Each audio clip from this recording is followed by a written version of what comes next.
और तैयारी कैसे करनी है, एग्जाम पैटर्न, सिलेबस, किन चीजों को छोड़ें, किन चीजों को बचा के रखें, किन चीजों पे फोकस्ड रहें, क्योंकि दिन ज्यादा नहीं है। पेपर ऑलरेडी हम ये नहीं कहते कि बहुत मुश्किल पेपर आता है, बिल्कुल नहीं आता, लेकिन फेल बहुत लोग होते हैं क्योंकि सही तरीके से नहीं पढ़ते। उसमें भी अगर 5 महीने की जगह 2.5 महीने ही मिले, थोड़ा सा और चैलेंजिंग हो जाती हैं चीजें।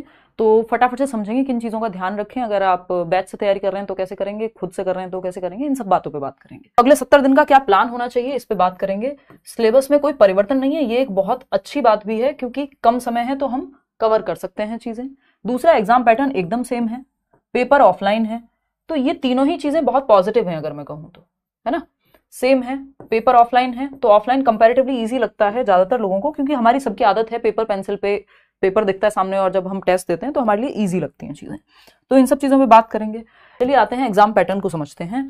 एग्जाम पैटर्न, यूट्यूब पे क्लासेस की भी बात करेंगे। एग्जाम पैटर्न की जब हम बात कर रहे हैं तो टोटल 150 नंबर का पेपर है, 150 मार्क्स यानी 150 क्वेश्चंस आते हैं टोटल। ठीक, ये शाम का 9 बजे का टाइम अपना फिक्स रखिएगा। यूट्यूब पे हम लोग मिलेंगे रात को 9 बजे, जैसे कि हम मिलते आए हैं सालों साल से। ठीक, और टोटल 150 मार्क्स। ड्यूरेशन कितनी है, 150 मिनट्स यानी 2.5 घंटा है। एक क्वेश्चन के लिए 1 मिनट मिलता है, जो जनरली बाकी एग्जाम्स में आपको नहीं मिलेगा। टेट में आपको मिलता है, सी टेट हुआ या यूपी टेट हुआ, है ना। नहीं तो आप केवीएस में या D2SB वगैरह में जाएंगे तो और कम हो जाती हैं। D2SB में तो आपका 200 क्वेश्चन होते हैं 2 घंटे में, यहाँ 150 क्वेश्चन है और 2.5 घंटा है, तो टाइम इनफ होता है। OMR पे पेपर देना है यानी ऑफलाइन है एग्जाम, बीच में ऑनलाइन हुआ था बट ये फिर से ऑफलाइन ले आए थे उसको। नेगेटिव मार्किंग कोई है नहीं, जो कि बहुत पॉजिटिव बात है। ठीक, यानी अगर क्वेश्चन गलत हुआ तो नेगेटिव में नहीं जाएंगे नंबर। ठीक, सिलेबस डिफाइंड है। इन 150 नंबर में से आपको 90 नंबर लेकर के आने, यदि आप जनरल कैटेगरी में और आपको सिर्फ एग्जाम पास ही करना है तो बेहतर तो ये होगा। और स्पेशली अगर आप बैचेस में एनरोल कर रहे हैं तो आप 120 प्लस टारगेट रखें कम से कम, है ना, क्योंकि क्वालिफाइंग एग्जाम है। बट आप बेहतर नंबर लाते हैं, अच्छे से पढ़ते हैं, तो आपको फिर आगे भी हेल्प मिलती है और कॉन्फिडेंस आपका बूस्ट होता है। डिफाइंड सिलेबस है, सिलेबस एकदम डिफाइंड है, एक एक लाइन, चीजें उसके बाहर नहीं जाती। बहुत इक्का दुक्का क्वेश्चंस होते हैं जो कभी आ गए, वो भी उसी से इंस्पायर्ड होते हैं। तो ये एक बात को ध्यान रखना है कि सिलेबस से इतर नहीं जाना, इधर उधर भटकना नहीं है सिलेबस को छोड़ करके। पेपर 1 पेपर 2 दोनों ही एग्जाम्स हैं। ठीक, दोनों में ही 150 क्वेश्चन आने हैं, इतना हमें पता है ना। 150 पेपर 1 में आएंगे, 150 ही पेपर 2 में आएंगे, दोनों दे रहे हैं तब भी आपको पता ही है। ठीक है जी। तो पेपर 2 की अगर हम पहले बात कर लें, पेपर 1 पेपर 2 में 3 सब्जेक्ट एकदम कॉमन है। CDP, जिसको चाइल्ड डेवलपमेंट एंड पेडागोजी, बाल विकास एवं शिक्षण शास्त्र कहते हैं, कि बच्चे का विकास कैसे होगा और आप पढ़ाएंगे कैसे। ये 30 नंबर का है, 30 में से 30 आप इजीली ला सकते हैं। मेरे खुद के आए हैं और बहुत सारे लर्नर्स, अनगिनत।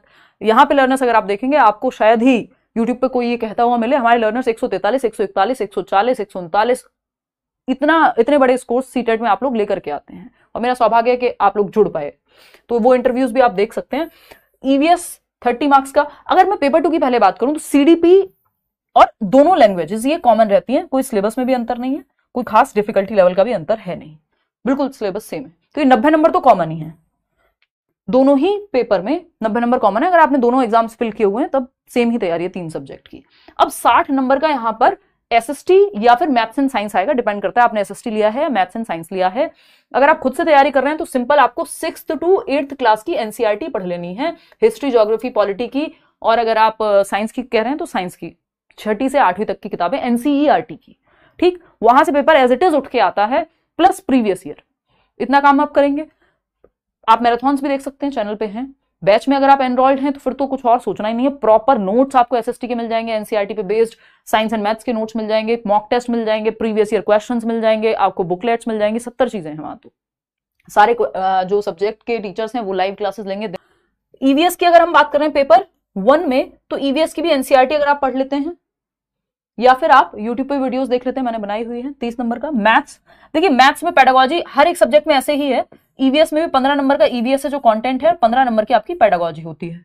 मैथ्स में भी 15 नंबर का कंटेंट है जो बेसिक कैलकुलेशन बेस्ड होता है, और 15 नंबर की पेडागोजी है, यानी पढ़ाएंगे कैसे।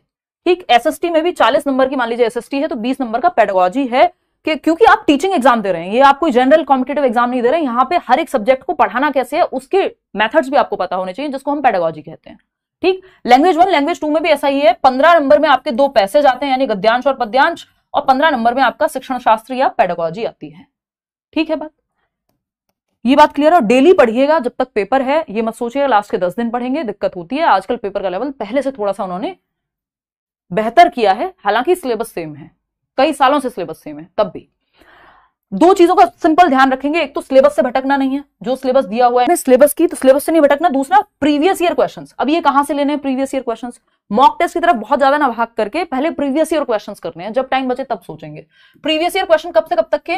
लास्ट 4 ईयर के कर लो, 4 इयर्स मोर देन एनफ हो जाएंगे। 2020 से अब तक, 2020 में ऑनलाइन पेपर्स भी थे तो बहुत सारे सेट हैं, है ना। और कहां मिलेंगे ये? सीटेट की वेबसाइट पे मिलेंगे, या कोई भी एक प्रीवियस ईयर क्वेश्चन पेपर की बुक ले सकते हैं आप अपने आसपास से, अमेजोन से, जहां से मिल जाए, ठीक। तो 4 साल की कर लो बस। ये नहीं है कि आप 2011 से करने बैठ गए, 2011 से सीटेट शुरू हुआ, तो तब से बहुत सारे बदलाव आ चुके हैं, कोई जरूरत नहीं उतना पीछे जाने की। 2020 से और अब 2024 तक के कर लेंगे, मोर देन एनफ हो जाएगा पेपर, है ना। तो ये कहानी है सिलेबस प्लस प्रीवियस ईयर। अब ये सिलेबस करने के 2 तरीके हैं, या तो आप बैच में हैं प्रॉपर, वहां तो खैर प्रीवियस ईयर भी हो जाएगा साथ में, या फिर आप खुद से कर रहे हैं तो आप टॉपिक ढूंढ ढूंढ के, थोड़ा सा आपका समय ज्यादा लगता है और फोकस लूज होता है यूट्यूब पे कई लोगों का, क्योंकि जब वो एक तो सीरियसनेस आती है बैच में। ये कई लोगों का सवाल रहता है, अच्छा बैच और यूट्यूब में क्या अंतर है? तो एक तो यूट्यूब पे पूरा सिलेबस कराना आज की डेट में बहुत मुश्किल है, समय लिमिटेड है। दूसरा, यूट्यूब पे डिस्ट्रैक्शन बहुत होता है। आप मेरा वीडियो देख रहे हैं, नीचे 4 और वीडियोस आ रहे हैं, तो और दूसरा सीरियसनेस आपकी आती है। जैसे आप बैच में एनरोल होते हैं, 4 रुपए खर्च करते हैं, आपको लगता है चुपचाप से पढ़ना है, पिताजी भी 2 बार पूछेंगे बैच लिया था, पढ़ाई हो रही है कि नहीं, माताजी भी कहेंगी, और वो डेली का एक टाइम टेबल है कि इस टाइम ये वाले सब्जेक्ट की क्लास है, इस टाइम ये वाले सब्जेक्ट की क्लास है, तो दिन भर आप बिजी रहते हैं वहां ऐप में।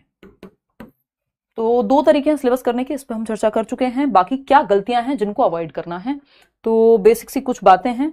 एक तो सिलेबस से भटकना नहीं है बिल्कुल भी, है ना। अगर आप खुद से भी तैयारी कर रहे हैं, बैच में हैं, तो हम भटकने नहीं देंगे। सिलेबस और प्रीवियस ईयर, इन 2 चीजों को बिल्कुल मार्क करके रखना है दिमाग में, रटना नहीं है। अगर आप रटने बैठ गए सीटेट में, पेपर क्लियर नहीं होता रटने से, स्पेशली क्योंकि पेडागोजी है, पेडागोजी के क्वेश्चंस लेंथी होते हैं, कॉन्सेप्चुअल होते हैं, वो आपको सिंपल इंफॉर्मेशन नहीं याद रखनी है, यहाँ पे आपकी समझ काम आती है, ताकि आप उसको अप्लाई करके काम बना पाए। Not giving enough time to practice. जो लोग प्रैक्टिस नहीं करते क्वेश्चंस की, उनको दिक्कत होती है पेपर में, क्योंकि कई बार आपने कॉन्सेप्ट पढ़ा है, जब तक क्वेश्चन नहीं किया। जैसे मैं बैच में अगर कोई भी एक चैप्टर करा रही हूं, तो लास्ट में सीटेट में तो स्पेशली, क्योंकि सीटेट में फिक्स तरीके के क्वेश्चंस आते हैं, हर एक चैप्टर के साथ मैं क्वेश्चंस कराती हूं, बाइलिंगुअल ऑफ कोर्स, तो वो प्रैक्टिस साथ में होना बहुत जरूरी है। दूसरी चीज है, कुछ लोग जिन्होंने बिल्कुल जीरो से पढ़ना शुरू करेंगे, वो पहले थोड़ा सा कॉन्सेप्ट्स को पढ़ लें, फिर क्वेश्चंस पे जाएं। नए पैटर्न के नाम पे एक नए तरह का क्वेश्चन है, जिसको हम असर्शन और रीजनिंग कहते हैं, कथन और कारक वाले सवाल। ये कुछ क्वेश्चन अब आने लगे हैं, तो इनको भी ध्यान में रखेंगे, लेकिन पहले आप सिलेबस करेंगे, उसके बाद इस पे सोचेंगे। व्याकरण बहुत ज्यादा सीटेट में नहीं पढ़नी है, कि मतलब व्याकरण पे ही टूट पड़े हैं, जबकि मैंने आपको बताया व्याकरण के अलग से क्वेश्चंस नहीं आते, 2-4 क्वेश्चन ऐसे ही आ जाते हैं आपके उसमें, क्या कहते हैं, पैसेज में। भाई 30 नंबर की अगर लैंग्वेज है, उसमें से कोई भी लैंग्वेज हो, चाहे हिंदी हो, इंग्लिश हो, उसमें से 15-15 में 2 पार्ट्स में बटी हुई है वो लैंग्वेज। 2 पैसेज आएंगे, एक 7 नंबर का, एक 8 नंबर का, या एक 9 या एक 6 नंबर का।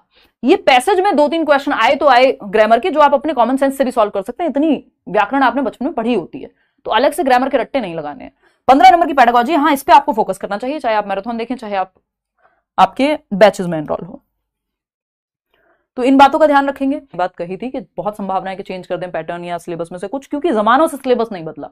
हम लोग खुद डिस्कशन कर करके बोर हो गए हैं, क्योंकि बिल्कुल सेम सिलेबस है, कुछ चेंज नहीं करते, थोड़ा डिफिकल्टी लेवल ऊपर नीचे किया है बस। तो जुलाई 2024 की अगर हम बात कर रहे हैं, हमें लगता है कि हाँ यार, एक एलिजिबिलिटी का ही तो एग्जाम है, बट इसके बिना आप आगे जॉब के लिए नहीं बैठ पाएंगे, इसलिए इसको सीरियस लेना है।